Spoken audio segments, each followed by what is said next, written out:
주신 하나님의 은혜가 여러분과 여러분의 가정에 함께 하시기를 우리 주님의 이름으로 축원드립니다. 인생이라는 것이 어떤 사람은 표현하기를 세월이 참 빠른데 세월이 인생이라는 것이 무엇이냐면 제가 얼마 전에 방송에서 들었는데 파도가 막 밀려와요. 밀물이라고 그러죠. 파도가 밀려왔다가 다시 그 물이 다시금 빠져나갈 때 밀려왔다가 다시 뒤돌아서 나가는 그 순간 그것이 인생이다. 그렇게 얘기를 하더라고요. 참 인생이 짧다라는 거지요. 나이에 비례해서 또 그 느낌도 20세에는 인생이 20km로 가고 40세는 40km로 가고 60세는 60km로 가고 그럼 목사님 50세는 어떻게 갑니까? 그건 50km로 가고 이제 그렇습니다. 인생이라는 것이 그렇게 빠르다는 거죠. 엊그제 우리 신년 예배 드렸던 것 같은데 벌써 오늘이 또 2015년도 마지막 주일입니다. 한 해를 좀 돌이켜보면서 여러분도 좀 하나님 앞에 좀 잘 마감하고 정리해서 우리가 하나님 앞에 2016년도에는 잊지 못할 참으로 복된 한 해가 되셨으면 좋겠어요. 이번 주 목요일 날 영시, 그리고 영시면 이제 금요일인데 12월 31일 날 그리고 영시에 우리 송구 영신 예배에 여러분이 꼭 참석하세요. 제가 이번에는 우리 송구 영신 예배를 조금 패턴을 좀 바꿔서 원래 송구 영신 예배가 시작됐을 때의 그 의미가 어떤 의미인지 그거를 좀 찾아서 제가 한번 그런 모습으로 재현을 하고 싶은데, 원래 송구 영신 예배라고 하는 것은요 요한 웨슬레에 의해서 처음 시작된 예배가 송구 영신 예배입니다. 그 송구 영신 예배 한 해를 보내고 또 하나를 맞이할 때 우리가 하나님 앞에 예배로 시작하자라고 하는 그러한 의미인데, 그 송구 영신 예배라고 하는 것의 타이틀이 우리는 송구 영신 예배로 되어 있지만 원래 타이틀은 언약 갱신 예배예요. 우리 한번 따라할까요? 언약 갱신 예배. 네, 이 말씀은 무슨 뜻이냐면 하나님과 우리가 언약의 관계입니다. 나는 너의 하나님이 되고 너는 내 백성이 되리라 라고 하는 것, 이것을 믿음이라고 하는 끈을 통해서 하나님과의 언약의 관계에 있어요. 그런데 사람과의 약속을 프로미스라고 그럽니다, 영어로.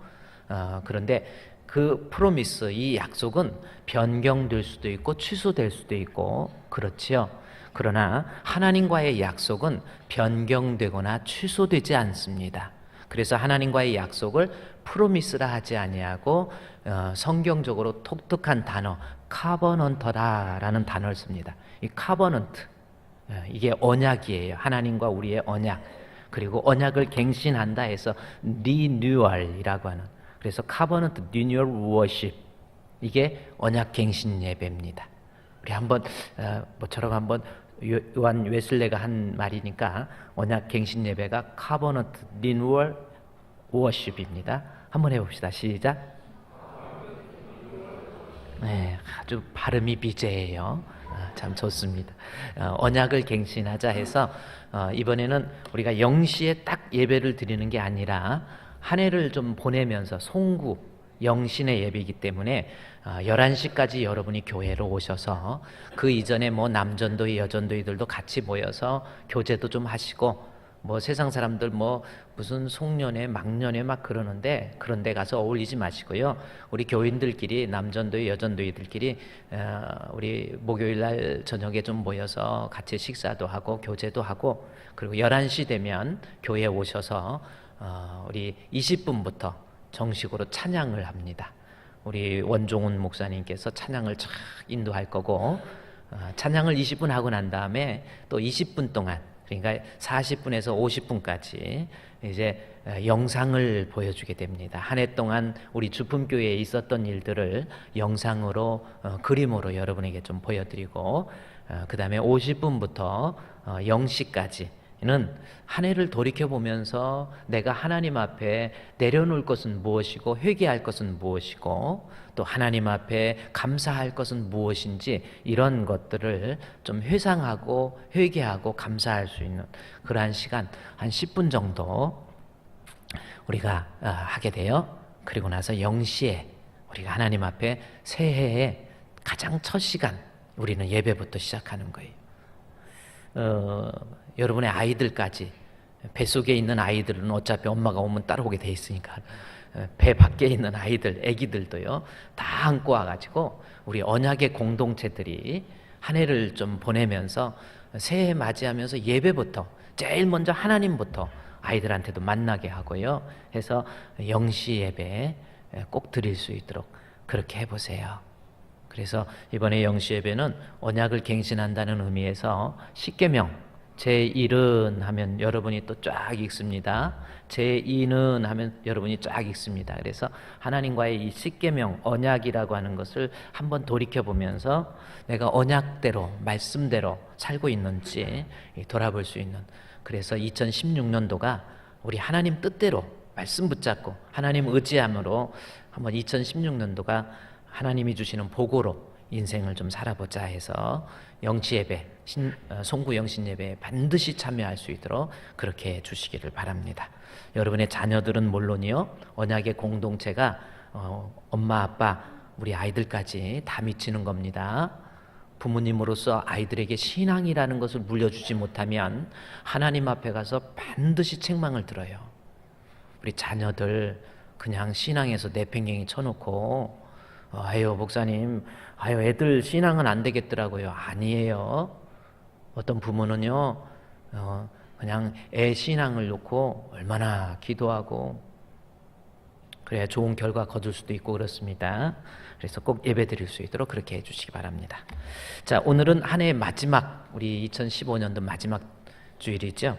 그래서 한번 마지막이라고 해서 열매 부분에 대해서 한 해의 결산, 내가 하나님 앞에 얼마만큼의 열매를 맺고 있는가, 그걸 한번 해보려고 그러다가 오히려 그 열매 부분을 제가 말씀을 준비하면서 제가 지난번에도 말씀드렸지만은 우리 하나님은 열매에 대한 관심보다 나와 하나님과의 관계의 관계성에 더 우리 하나님께서 관심을 가지고 있는 것 같아요. 그래서 신년도에 열매를 맺기 위해서 하나님과의 관계성을 좀 회복하자라고 하는 차원에서 그 말씀, 열매에 대한 말씀을 내년으로 넘기고 오늘은 마지막 주일이기 때문에 하나님 앞에 바울이 마지막으로 예배시안, 예배소 지역의 교회들을 향해서 바울이 마지막 권면한 것이 무엇인가 라고 하는 것을 좀 살펴보므로 우리가 한 해를 마감하면서 어떤 모습을 가져야 될까라는 것을 살펴보고 은혜를 나누고자 합니다. 자, 본문 예배소서 6장에 한번 볼까요? 자, 여러분 성경 보세요. 예배소 6장 10절 말씀에 보면은 끝으로 라고 하는 말씀이 있습니다. 옛날 성경에서는 종말로 그렇게 기록되어 있어요. 그랬더니 어떤 학생이 목사님 성경에 오자 나와 있어요. 정말로를 잘못 써갖고 종말로. 근데 그게 오자는 아니고요. 이제 끝으로 결론을 맺으면서 요약해서 너희들에게 가장 중요한 것 말하겠다라고 하는 뜻이 끝으로라는 뜻입니다. 요약해서 결론적으로 이와 같은 모습을 가져라 라고 하는 것, 그것이 예배소 6장 10절에 나와 있다라는 거죠. 바울이 한 가지 예배소 교회를 향해서 마지막 권면을 하고 있어요. 그것을 우리가 한 해를 마감하면서 우리의 권면으로 받아들이고 우리가 이 말씀 안에서 좀 승리해 봤으면 좋겠다라는 거죠.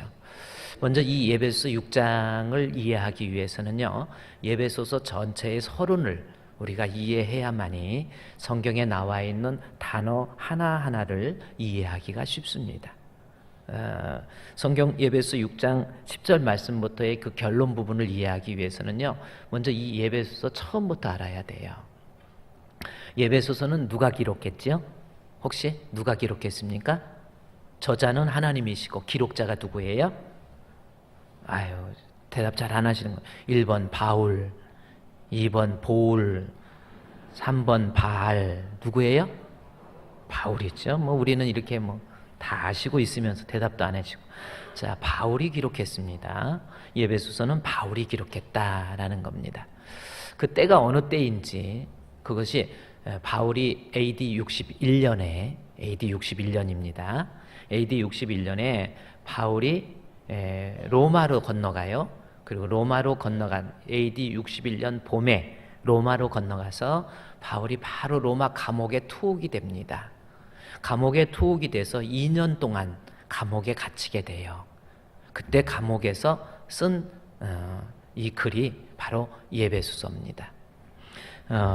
AD 61년에 바울에 의해서 기록된 책이 바로 이 에베소서다라는 겁니다. 그러면 이 에베소서를 또 바울에 의해서 기록됐는데 에베소서의 수신자들은 누구인가라는 겁니다. 자, 에베소서의 수신자, 누구를 향해서 기록한 책인가라고 하는 거예요. 이것도 좀 알아야 여러분이 성경의 초점을 정확하게 이해할 수 있는 것 같아요.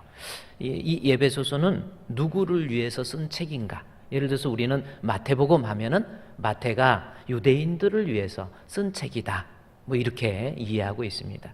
그 유대인들을 위해서 쓴 책이기 때문에 유대인들의 세계관에 익숙한 그러한 단어들이 많이 들어가 있어요.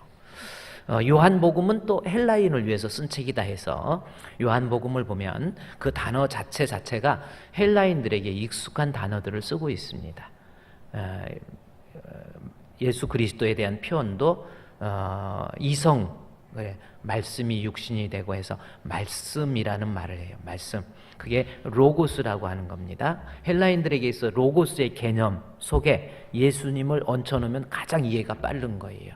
로고스라고 하는 것은 헬라인들의 머릿속에서 인간이 추구할 수 있는 가장 최고의 선, the highest good입니다. 최고의 선, 가치를 표현할 때 로고스 그러는 거예요.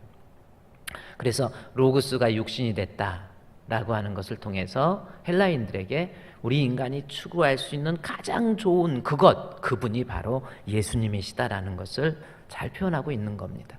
그래서 수신자가 누구인가에 대해서 우리가 이해한다는 것도 참 중요해요. 골로새서의 수신자는 골로새 교인들입니다.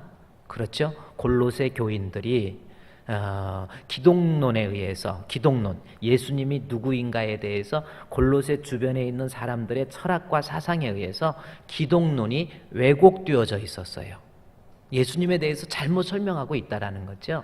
그것을 바로잡기 위해서 바울이 옥중에서 쓴 책이 골로새서입니다. 그래서 골로새서를 읽다가 보면 예수님이 누구이신가에 대한 기독론에 있어서 잘 이해할 수 있는 내용이 바로 골로새서예요. 여러분이 예수님, 내가 믿는 예수님이 누굴까? 제가 그래서 이번에 사실 성탄절에 설교를 준비하면서 골로새서를 가지고 할까 하다가 그 내용이 너무 방대하기 때문에 시간적으로 안 되겠다 해서 다음에 골로새서 강해를 할 때 우리가 한번 공부해야 되겠다, 그렇게 생각을 했어요. 어쨌든 골로새서는 기독론에 있어서 아주 탁월한 책입니다. 그런데 골로새 교인들이 왜곡되어 있는 기독론을 바로잡기 위해서 쓴 책이기 때문에 그렇습니다.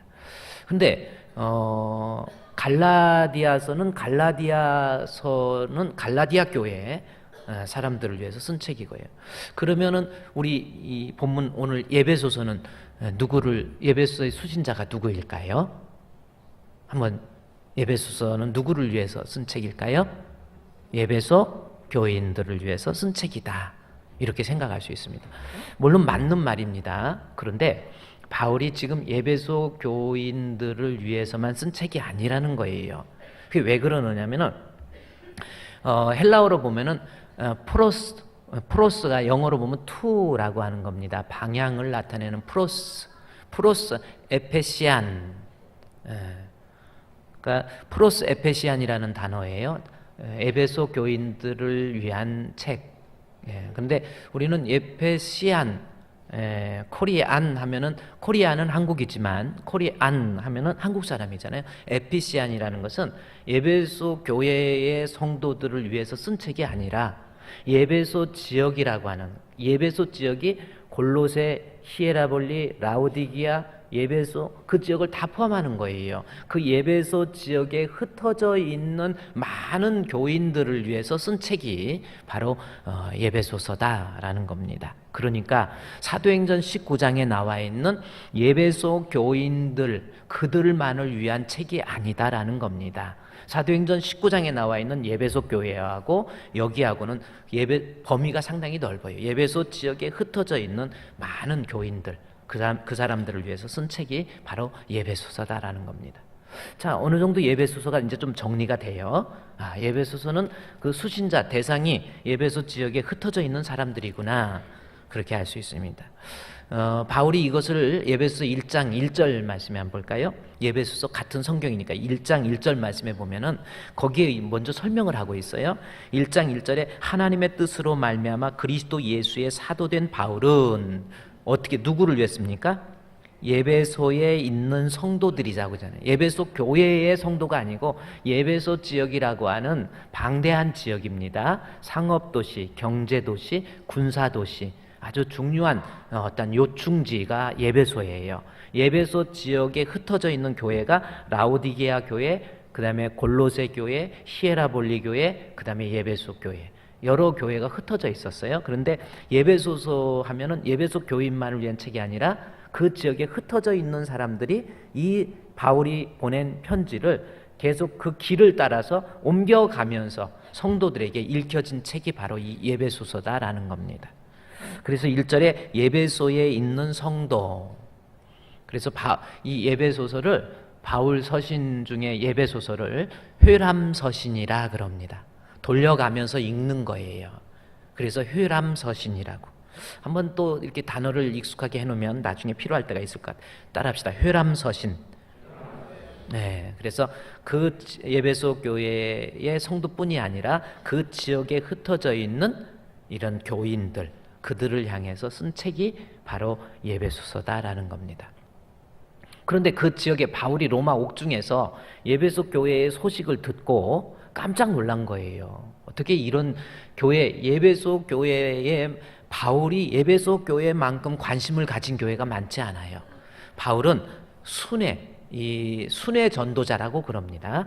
옮겨 다니면서 계속 전도를 하는 사람이었는데 유독 예배소 교회에서는 3년이라는 시간 동안, 아주 긴 시간입니다. 3년 동안 바울이 예배소 교회에 머무르면서 말씀을 증거하고 교육하고 훈련해요. 그리고 아주 심혈을 기울였던 교회가 예배소 교회입니다. 관심도 많았고요. 예배소 교회가 바울의 머릿속에서는 너무나도 귀한 교회였어요. 근데 예배소 교회가 그렇게 아주 사랑하고 아끼고 심혈을 기울이면서 이 교회를 설립했는데 이 교회가 잘 성장하고 은혜 가운데 성장했는데 바울이 AD 61년에 로마의 감옥에 들어가서 그 병문안을 왔던 사람들에 의해서 예배소 교회의 형편을 듣게 되는 거예요. 예배소 교회의 형편을 듣다가 보니까 예배소 교회가 난리가 난 겁니다. 아니, 그렇게 정성을 들여서 이렇게 세운 교회인데 이렇게 예배소 교회에 무슨 문제가 있다는 건가? 그 소식을 들은 거예요. 두기고에 의해서 이 소식을 듣게 됐지요. 바울이 두기고라는 사람에 의해서 예배소 교회의 소식을 듣고 바울이 편지를 써요.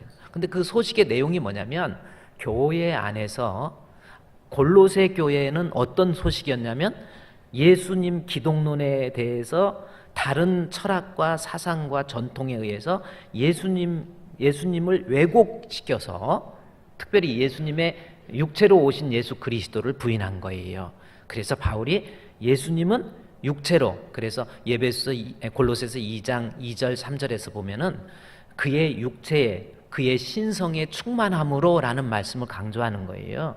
그래서 기독론을 바로잡기 위해서 골로새를 썼는데 예배소서를 쓰려고 하니까 예배소 교회가 어떤 문제가 있었냐면 교회 안에서 막 분쟁하고 싸우고 서로 말 안 하고 미워하고 원망하고 막 사람들이 이질감을 느끼면서 이 공동체를 흔들기 시작한 거예요. 그래서 바울이 그 공동체 안에서 하나가 되어야 된다라고 하는 것을 알리기 위해서 쓴 책이 바로 예배소서입니다. 그러다가 보니까 여러분 한번 제가 묻습니다. 여러분 예수님 믿습니까? 우리 성가대 예수님 믿습니까? 여기 예수 믿습니까? 안 믿는 분 두세 분 계신 것 같아요. 여러분 예수님 믿습니까? 여러분 예수님 믿습니까? 우리 2층에도 예수님 믿습니까? 네. 2층에는 방음이 돼서 잘 안 들려. 어쨌든 예수님 믿는 믿음이에요. 그런데 예수님 믿는다고 하면서 똑같이 한 하나님 믿고 한 예수님 믿는다고 그러면서 어떻게 거기에 하나님도 한 분이고 예수님도 한 분이고 성령도 하나고 세례도 하나인데 하나 되지 못한 거예요. 늘 교회 안에 싸움과 분쟁이 일어난 겁니다. 그것을 바로잡기 위해서 바울이 편지를 쓰는데, 그러다가 보니까 예수를 아까 믿는다고 아멘 했는데, 예수 믿는 사람은 그리스도 안에서 교회라고 하는 공동체를 구성하는 겁니다. 처치 커뮤니티라고 해가지고 교회 공동체예요. 교회 교회, 여러분 교회 하면 건물을 생각하는데 건물보다는 예수를 믿는 사람 하나하나가 교회입니다. 그래서 바울이 서로 분열하고 다투고 반목하고 싸우고 있는 이 에베소 교회에 흩어져 있는 사람들을 위해서 쓴 내용이 뭐냐면 교회론을 쓰고 있어요. 그래서 골로새는 기독론에 대해서 잘 쓰고 있지만 교회론에 대해서 에베소서만큼 잘 쓴 책이 없어요. 교회가 뭔가 라고 하는 겁니다. 그래서 교회론에 대해서 바울이 잘 쓰고 있는 거예요. 그리고 그 교회는 예수님이 교회의 머리가 되시고 그의 몸된 교회이기 때문에 우리 성도들을, 교회 안에 있는 성도들을 비유하면서 유기체적, 인간의 사람의 몸을 가지고 유기체적 비유를 통해서 예수님이 교회의 머리, 그러니까 예수님이 교회의 머리고 그 다음에 우리는 그의 지체, 따라서 오른손과 왼손이 서로 시기할 수 있을까요? 한번 생각을 해보세요. 오른손이 너 왼손, 너 진짜 내가 지금까지 보고 있었지만 너 정말, 그래가지고 왼손을 막 공격을 하고 이럴 수 있나요? 이게 좀 표현이 그런. 발이 이제 나는 맨날 이렇게 걸어만 다니고 서 있기만 하고 저 손은 편하게 이렇게 앉아 있고 이러냐고 막 발이 막 불평하면서 나 같이 못 있겠다고 저 손을 떼어내 버리든지 그러라고 할 수 있나요? 할 수 없다라는. 그래서 예수님께서 교회라고 하는 것은, 예수 믿는 사람은 이 유기체적 비유를 통해서 교회에 머리가 없으면 안 돼. 그러니까 교회의 머리는 예수 그리스도라고 표현하면서, 여러분 내 몸에 아무리 몸이 건강하고 좋아도 혹시 좀 섬찟하지만 여기 머리통 없이 이러고 서 있다고 생각해 보십시오. 여기 앉아 있는 사람이 있을까요? 교회가 아무리 좋아도 머리가 되신 예수님 없는 교회는 그건 교회가 아니에요. 그렇습니다. 그리고 우리 지체들은 이 몸된 서로 화합하고 연합하고 하나 되어서 그리스도를 영화롭게 하는 그 내용을 이 에베소서에 아주 잘 기록한 거예요. 이것이 에베소서다라는 겁니다. 그래서 에베소서의 전체의 주제는 바울이 서로 하나 되라는 거예요. 그것이 에베소 4장에 한번 가볼까요? 4장 보세요. 에베소서 4장 성경에 보십시오. 에베소 4장 3절 말씀해 보면은 평안에 매는 줄로, 이것이 전체의 주제입니다. 성령이 하나 되게 하신 것을 힘써서 지켜라. 여러분 우리 주품교회 하나 됩시다. 할렐루야. 우리 주품교회가 하나 돼야 돼. 이것이 에베소 전체의 주제라니까요. 그러면서 4절에 그럼에도 하나 되지 못하는 이유, 몸이 하나요 성령도 한 분이시니 이와 같이 너희가 부르심의 한 소망 안에서 부르심을 받았다. 주도 한 분이시요 믿음도 하나요 세례도 하나다는 거죠. 어떻게 하나님 믿는다고 하면서, 예수님 믿는다고 하면서 어떻게 하나가 되지 못하느냐라고 하는 바울의 질책입니다. 그러면서 하나 돼야 될 대상들을 설명을 하는데, 첫째, 우리가 앞으로 예수 믿는 사람으로서 우리는 반드시 하나가 되어야 되는데, 하나가 될 대상으로서 4장 12절에 보면 그리스도의 몸 이야기하면서 교회가 나와요. 그리고 그 몸을 16절에 마지막 줄에 역사하여 그 몸을 자라게 하며 해서 교회 안에서 하나가 되어야 될 것을 먼저 이야기하고 있어요. 여러분 지금 혹시 교회를 다니면서 내 마음속에 한 해를 돌이켜 보면서요, 서로 하나 되지 못하는 사람이 있어요. 사람들마다 성격 다 틀리잖아요. 환경도 틀리고 여건도 달리고. 어떤 사람은 막 어떤 뭐 A라는 사람, B라는 사람을 막 싫어하고 미워하고 그렇습니다. 이것이 과연 신앙 있는 사람의 모습이냐는 거예요. 그래서 바울이 하나 되라고 하는 것을 먼저 이야기하면서 에베소서 2장 8절을 이야기하는 거예요. 먼저 서론 부분에서 하나 될 근거는 뭐냐면 그 은혜, 에베소서 2장 8절에 그 은혜를 너희가 보세요. 너희가 그 은혜에 의하여 믿음으로 말미암아 구원을 얻었나니 이것이 너희에게 난 것이 아니요 하나님의 선물이라는 거죠. 내가 믿음을 가졌다, 예수를 믿는다, 그리고 예수님이 내 안에 계신다, 그런 사람은 반드시 하나가 되어야 된다라는 거죠. 그 중에서 첫 번째 하나 될 대상은 뭐냐면, 공동체는 뭐냐면 교회가 하나 되라는 겁니다. 예수 믿는 사람으로서 우리 하나 되자는 거죠.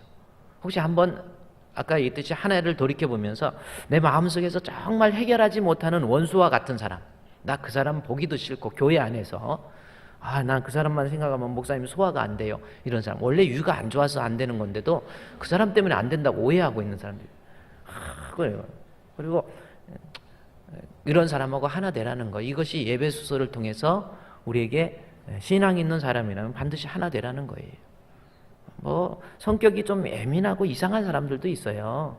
오해 잘하는 사람. 그리고 아침 저녁으로 변해요. 아침에는 목사님한테 아유 목사님 안녕하세요 해다가 점심때쯤에 갑자기 싹 변해가지고 점심때쯤에 갑자기 응? 이러고 다니다가 밥 먹고 나서 또 기분이 좀 좋아졌는지 아유 목사님 또 이러고, 그냥 수시로 변하는 사람이 있어요. 제가 누구라고 얘기는 안 하지만 우리 교회는 없기 때문에 자꾸 변하는 이상한 사람이 있어요. 그래서 사람 제가 보면서 야 그런 사람도 있고 저런 사람도 있구나. 옛날에는요 저도 그냥 누가 좀 저기 하면 내가 저것을 어떻게, 근데요 그게 아니에요. 여러분 좋아하는 꽃이, 저는 백합이라는 꽃을 참 좋아해요.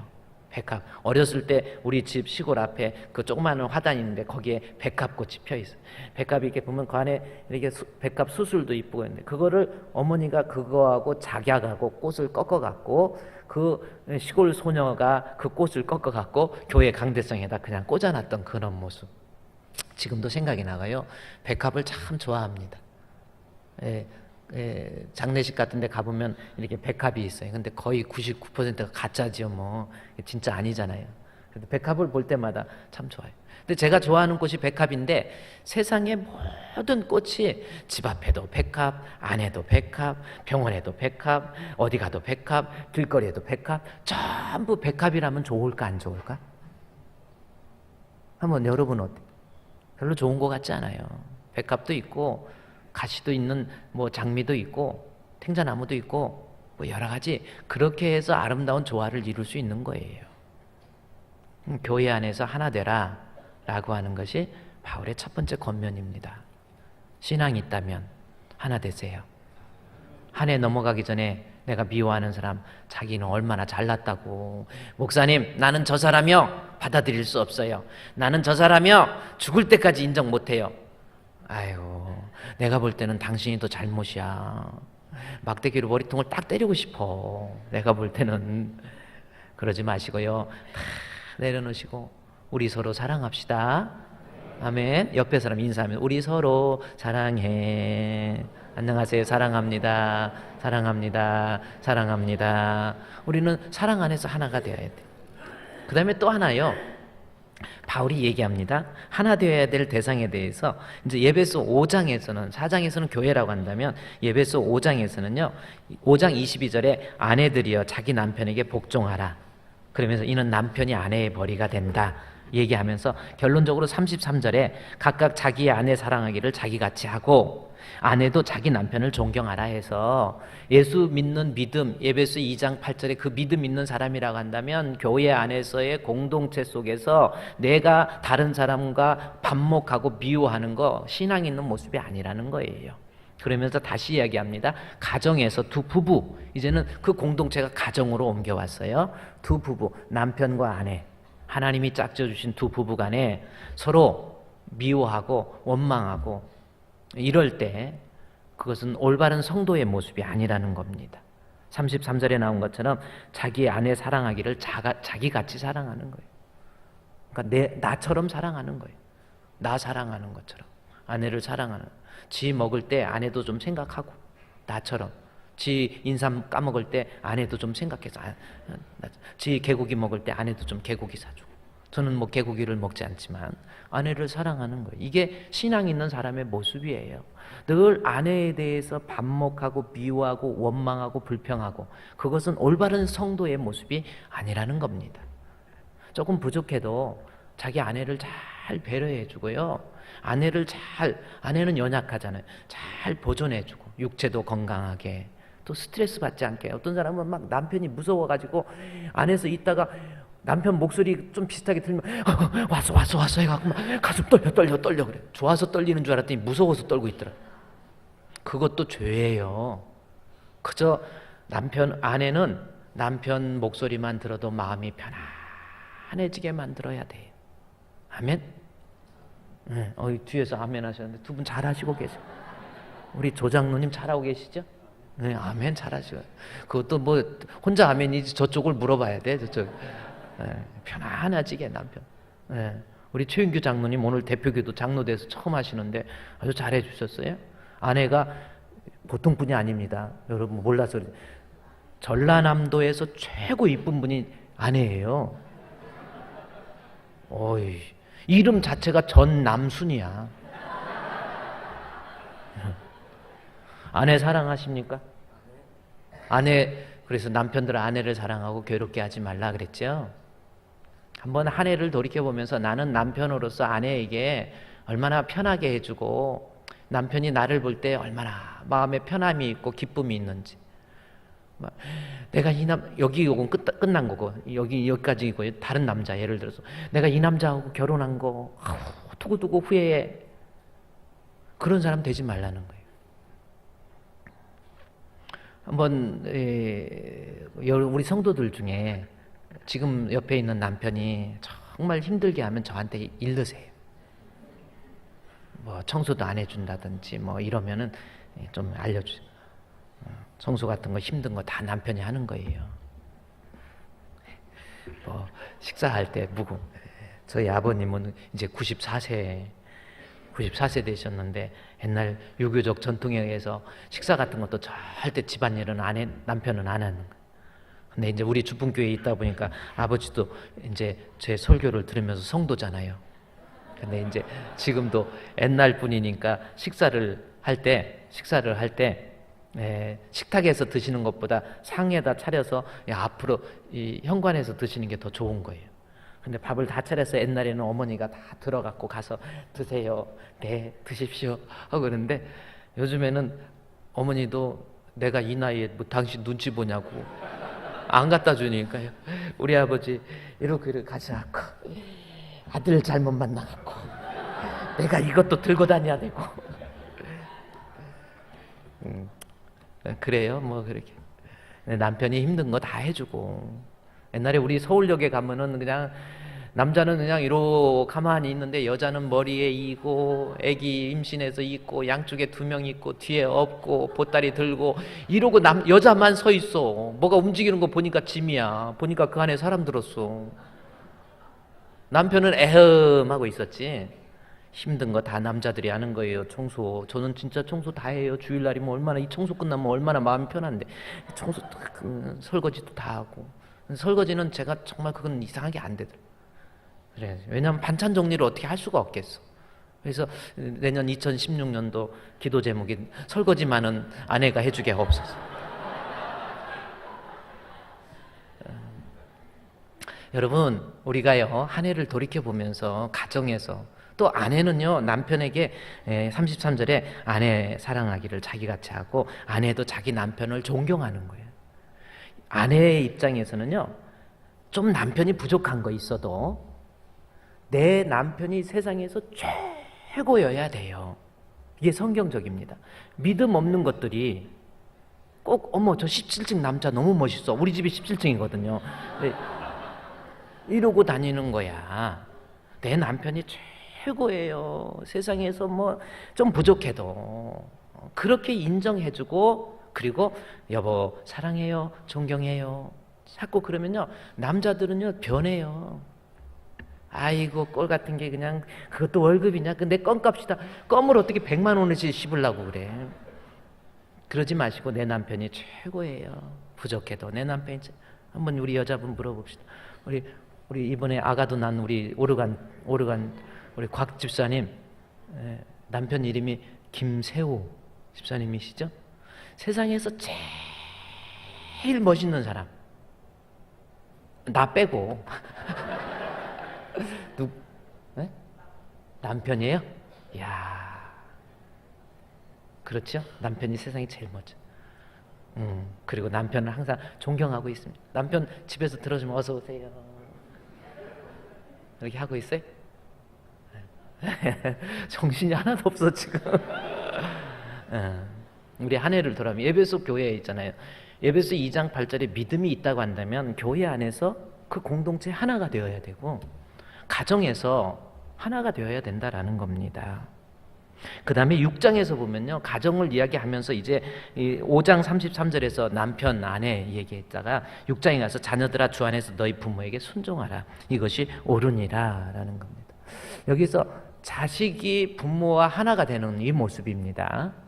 이것이 옳다, it right 해가지고 어떤 사람은 옳다, 그러다 그렇게 판단하는데 그 말씀이 아닙니다. 이것이 옳으니라 라고 하는 것은 이것이 에베소 2장 8절에 있는 신앙의 본분이다라는 거예요. 믿음 있는 사람의 그냥 당연한 원리. 이것이 그래서 부모님 잘 모시고 부모님 잘 순종하고 6장 2절에 내 아버지와 어머니를 공경하라. 공경하드리고 부모님에게 이렇게 좀 잘 모셔드리고 저희 그래요. 저희 아버님이 이제 연세가 94세 되셨는데 지금도 건강하셔요. 지금도 같이 예배드리고 참 이렇게 건강한 것도 자식들 입장에서는 정말 고마운 거예요.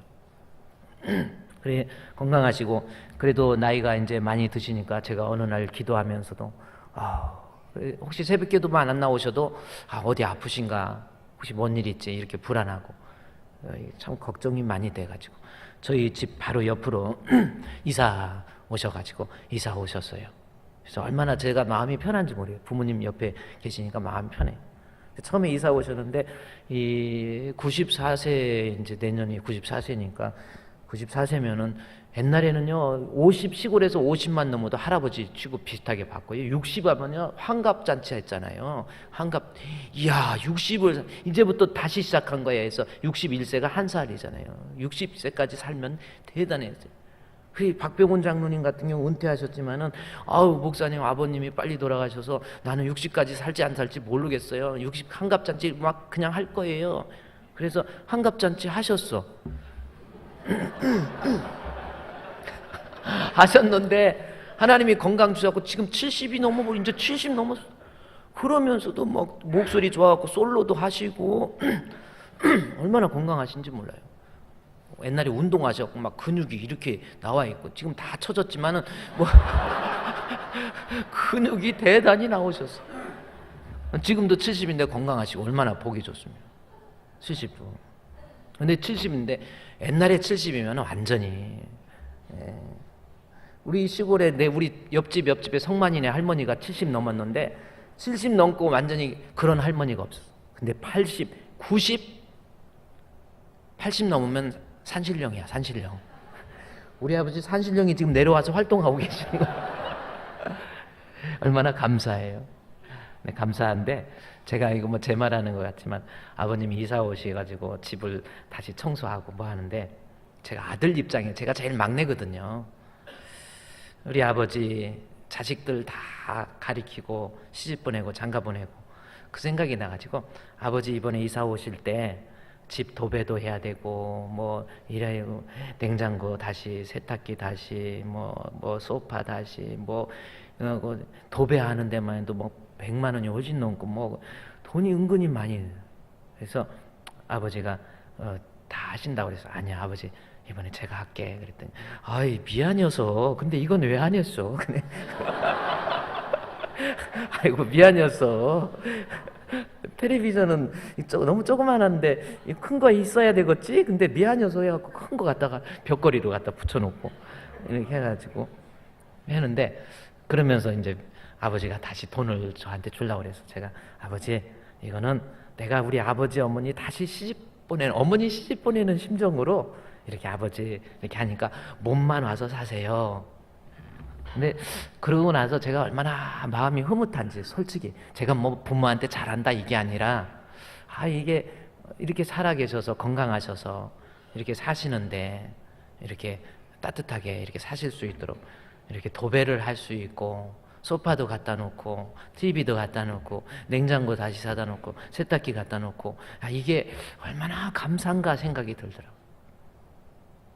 그래 이제 그래요. 이제 저희 아버님이 이제 돈이 그렇게 많지는 않지만 우리 식구가 이제 7명이나 되니까 이제 그러면은 아버지가 이 아파트 사서 이사 오셨으니까 분명히 저 막내가 저렇게 해주는 거는 저 아파트를 노리는 것이 틀림없어, 이렇게 생각할 수도 있을 것 같아. 그러나 저는 그런 걸 노리게 그런 게 아니에요. 어차피 아버지는 막내 아들에게 주게 돼 있거든요. 그건 아버지 아버지가 은혜 받으면 되는 거야, 그거는. 근데 우리가 이제 우리 한 해를 돌이켜 보면서 내가 하나가 되었는지, 에베소 교회처럼 하나가 되었는지, 가정에서 부모와 자식의 관계에 있어서 뭔가 아버지 원망하고 부모에 대해서 원망하고 나는 배운 거 없고 물려받은 재산 없고 이런 거요, 신앙 있는 사람의 모습이 아니에요. 진짜 신앙이 있다고 한다면 이거저걸 떠나서 그래요. 제가 이제 여러 가지를 사다 보니까 목사님이 돈이 어디 있겠어요. 돈이 모자라 가지고 이제 우리 손자, 친손자니까 앞으로 얘도 저기니까, 야 네가 세탁기는 하나 사놔라. 그렇게 했어요. 그랬더니 한참 있더니 그러더니 한참 있더니 목사 근데 작은 아버지 요즘 내가 돈이 없어갖고 또 자꾸 그래가지고 됐다 내가 사놓게 하고 좀 그랬어요. 근데 부모와 그런 관계, 이것이 성경에서는 it is right 아니에요. 2장 8절에 나와 있는 신앙 가진 사람의 본분이라는 겁니다. 하나 되세요. 아멘. 그러면 6장 10절입니다. 뭐 여기 6장 5절에서도 종들아 상전들에게, 육체의 상전에게 해서 그것이 하나 돼야 될 방법 이렇게 나오고, 직장에서 하나 되는 방법 여러 가지가 다 내면서 결론은 6장 10절이에요. 골로새 교회가 몸살 안고 있었던 여러 가지 하나 되지 못한 이유에 대해서 바울이 마지막 권면을 합니다. 끝으로 주 안에서와 그의 힘의 능력으로 강건해져라, 그 말씀이에요. 강건해지면 모든 사람, 원수와 같은 사람, 이해할 수 없는 사람, 사랑할 수 없는 사람, 원망할 수밖에 없는 사람, 그런 사람들조차도 내가 잘 포옹하고 하나가 되어서 마귀의 유혹에 의해서 내 신앙이 무너지는 일이 없이 내 신앙을 잘 지킬 수 있는 사람이 된다라는 겁니다. 그러면서 보세요. 6장 10절의 끝으로 너희가 주 안에서와 그의 힘의 능력으로 강건해지라는 겁니다. 그러면서 강건해지는, 즉 강건해지라는 것이 무슨 뜻이냐면 계속해서 이 헬라어로 엔디나무스테라는 단어예요. 엔디나무스테라고 하는 강건해지고라고 하는 뜻. 제가 써놨어요. 엔디나무스테. 한번 읽어봅시다. 시작. 엔디나무스테. 이게 이제 중요한 거는 헬라어의 그 뜻이 강건해진다, 건강해진다, 힘있게 된다. be empowered. 그리고 영어 성경에 보면은 be empowered. 이것은 뭐냐면 be 동사가 앞에 나와서 명령한 거예요. 힘 있는 자가 되라는 거예요.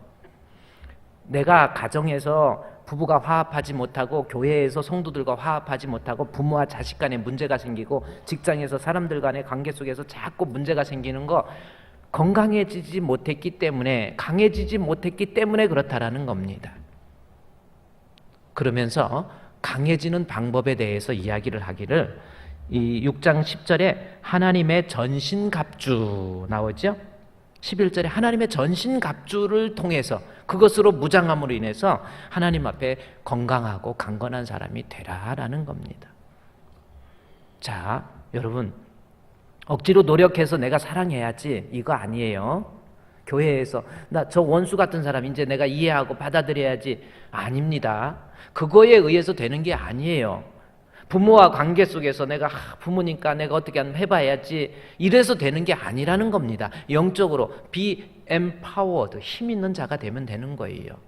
그것의 힘 있는 모습이 전신갑주인데 보세요. 그러면서 전신갑주 13절에 그러므로 하나님의 전신갑주를 취하라 이렇게 나와 있죠. 그러면서 전신갑주의 내용이 그런즉 서서 진리로 너희 허리띠를 띠고 15절에 평안의 복음이 준비한 것으로 신을 신고 이 모든 것 위에 믿음의 방패를 가지고 쭉 19절까지 나와 있어요. 그럼 지금 이 전신갑주의 내용을 일일이 하나하나 보자는 게 아니라 바울이 지금 얘기하는 것은 내가 하나 될 수 있는 힘의 원동력은 하나님의 전신갑주인데 전신갑주를 두 개로 요약하고 있습니다. 뭔지 아세요? 자, 쭉 13절부터 쭉 내려가 보세요. 14절 그런즉, 15절 평안의 복음 하고 16절에 이 판타라는 단어입니다. 이 모든 것 위에 믿음이라고 하는 거예요. 이거 하나 있고요. 또 하나는 또 내려가다 17절에 구원의 투구 내려가다가 18절에 역시 이 모든 것 다음에 기도라고 하는 것이 나옵니다. 그래서 하나님의 전신갑주로 내가 무장해야 나도 그리스도의 마음을 본받아서 세상에서 분쟁과 다툼과 싸움이 없이 하나 될 수 있는데 그 방법은 요거라는 거예요. 두 가지입니다. 이 모든 것만 찾아보십시오. 16절에 이 모든 것 뭐예요? 믿음의 방패입니다. 하나님 앞에 믿음이 있으면, 믿음으로 무장하면 내가 내 마음 속에 있는 악한 영의 세력을 이겨낼 수 있다라는 거예요. 믿음이 없으니까 이런 현상이 일어나지는 거예요. 그래서 믿음으로 무장하라는 겁니다. 그리고 나서 또 판타, 모든 것이 또 어디 나오냐? 18절에 모든 기도와 간구입니다. 기도라고 하는 거죠. 다시 말해서 믿음과 기도, 이것만이 내가 이 세상에서 하나님의 자녀로서 원망과 다툼과 미움과 분열, 싸움 없이 서로 이해하고 덮고 그리고 그들을 용납할 수 있는 힘의 원동력이 바로 믿음과 기도를 통해서 가능하다라는 거예요. 여러분 어떻습니까? 앞으로 우리 혹시 교회에서 내가 아직 하나 되지 못하는 모습, 한 해 동안 한번 돌이켜 보십시오. 가정에서 부부가 문제가 있습니까? 직장에서 문제가 있습니까? 주변의 사람들과 문제가 있습니까? 무장하세요. 믿음으로 무장하세요. 믿음의 무장은 어디에서 나옵니까? 하나님 말씀이에요. 여러분이 새해에도요, 하나님 말씀으로 자꾸 무장해야 돼요. 예배 시간 참석해서 말씀을 통해서 은혜를 받고 그 말씀이 내 마음의 심령에 들어와서 그것이 살아서 운동력이 있게 되면 여러분, 세상이 그렇게 복잡하지 않습니다. 세상이 그렇게 힘들지 않습니다. 얼마든지 이겨낼 수 있는 힘이 있고요. 미워하고 싶어도 주님이 내 안에 들어오셔서 말씀을 통해서 예수가 내 안에 들어오게 되면 사랑할 수 있는 사람으로 변화된다라는 거지요. 변하는 거예요. 아직도 변하지 않았잖아요. 얼굴을 보십시오. 제가 지금 뭐 얼굴이 아니라 이렇게 딱 보면 벌써 알아요. 벌써 신앙도 하나도 없고 말씀으로 무장하지 못하니까 얼굴에 보면 뭔가 항상 이러고 먼 산만 바라보고, 목사님도 설교해서 안 봐요. 먼 산 본다고 이 나무 보고 있어. 이게 나무 보니까 나무 관세음보살이 나온 거예요. 쓸데없는 거예요. 믿음, 하나님 말씀을 통해서요, 내가 믿음으로 무장해 보세요. 내 마음에 주 예수 내 마음에 들어와 계신 후 변하여 새 사람 되고. 아유, 교회에서는 목사님, 아유, 신앙생활 우리 남편 얼마나 잘하는데요, 집에 가면요 저를 막 쥐어잡아요. 꼼짝 못하게 해요. 막 돈도 갖다 좀 막 해가지고 어디다 썼냐고 가서 막 가계부 갖고 라고 그러고 돈 꽉 잡아놓고. 아유, 남자들 집에서는요 아내한테 다 맡기세요. 갖다가 뭐 아내 그냥 쓰라고. 남자들이 열심히 돈 벌어다 주면 여자들은 알아서 갖다 돈 오고 물건 오고 바꾸는 재미로 살으라고 내버려 두세요. 그래가지고 그냥 꽉 잡아놓고, 아이고 바보같이. 그 사람은 큰일 못해요. 아내 너그럽게. 근데 그게 마음대로 안 된다는 거예요. 믿음으로 무장하시고 기도로 무장하시기 바랍니다. 믿음은 말씀에서 생기는 믿음이에요. 우리 한 해를 돌이켜보면서요, 예배소 교회를 통해서 내가 하나 되지 못한 모습이 어디가 있는지, 무엇의 문제인지 믿음과 기도를 통해서 여러분이 새 사람 되고 마귀의 계계를 능히 이겨내서 새해에는 더 복된 그러한 역사가 여러분 가운데 충만하시기를 주의 이름으로 축원드립니다. 하나님 감사합니다. 그리스도 안에서, 믿음 안에서 기도하는 가운데 우리 하나 되게 해 주시옵소서.